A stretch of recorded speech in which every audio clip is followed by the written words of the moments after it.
It was a simple story about a boy who was lost and a girl who was broken. They fought alongside a survivor, a war veteran, and a fallen knight. I led them into battle against an evil so terrible it tried to black out the stars. We fought for each other. We fought for those who could not. But we never imagined it would end like this. Hey everyone, I'm Keegs, and welcome to my series where we talk about the Star Wars timeline and when all these shows are taking place within it.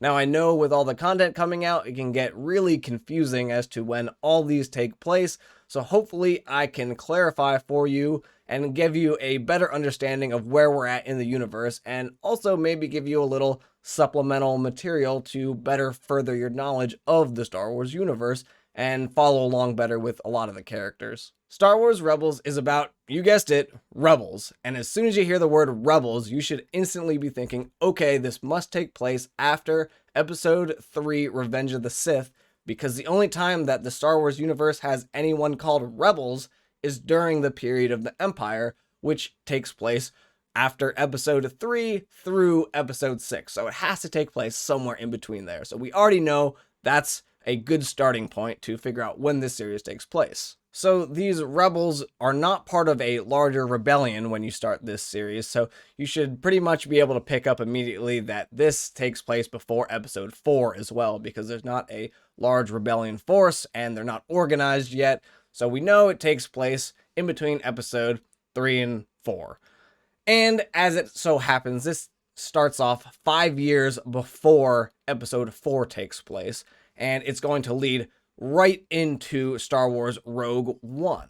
So we know they're fighting the Empire. Obi-Wan is on Tatooine watching Luke, and all of the Jedi that are left, which probably are not many at this point, are being mercilessly hunted. But at this point, it's fairly safe to assume that almost no Jedi are left.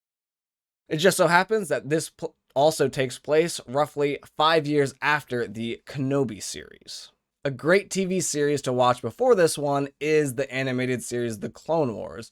There are many callbacks and great reoccurring characters, and you'll have a much better understanding of the motivations behind the characters, and the Jedi stuff will be very, I think, impactful if you've seen the previous stuff. It is a long one, but I think it's totally worth it, and if you're going to watch an animated series, I definitely recommend starting with The Clone Wars, and then moving your way into Rebels, and I think you'll appreciate Rebels a lot more if you see the Clone Wars first.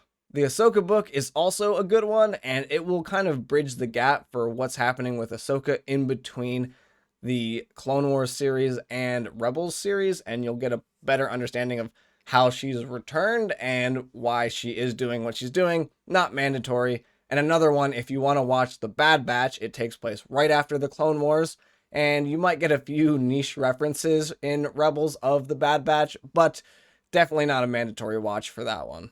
So, big takeaway is this takes place 5 years before A New Hope, Episode 4. I hope this has given you a better understanding overall of where it fits within the timeline and inspires you to watch it, because there are going to be so many big implications in future Disney Plus movies and shows because of all of the groundwork laid from Rebels. But I'm Keegs. I hope you've enjoyed learning a little bit more about Star Wars. Stay tuned for more timeline discussions, and may the Force be with you.